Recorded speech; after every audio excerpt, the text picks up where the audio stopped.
अम्मा शहजादी ये पिणे वलण नथा ॾिसण अचनि, काॾे विया आहिनि?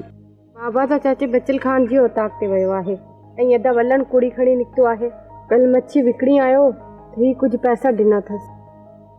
धीअ शहजादी हिकिड़ी ॻाल्हि त ॿुधाए, घर में न पिणे आहे न वलण, मां तुंहिंजी माउ आहियां, मूंसां कूड़ न ॻाल्हाइजे।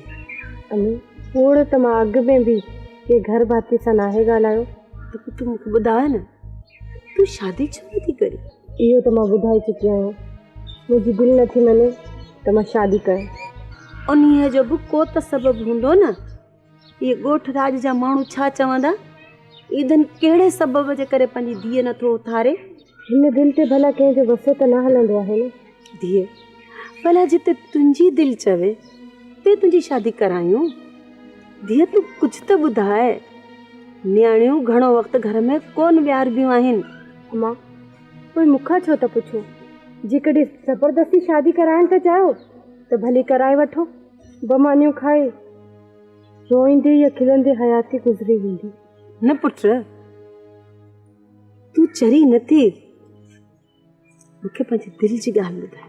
अम्मा सच इहो आहे त मां शादी करण बदिरां दरगाह जी फ़क़ीराणी थियण थी चाहियां, मटियूं भरण ऐं बुहारी ॾियण थी चाहियां ऐं दफ़न बि दरगाह जे अंगण ते थियण थी चाहियां।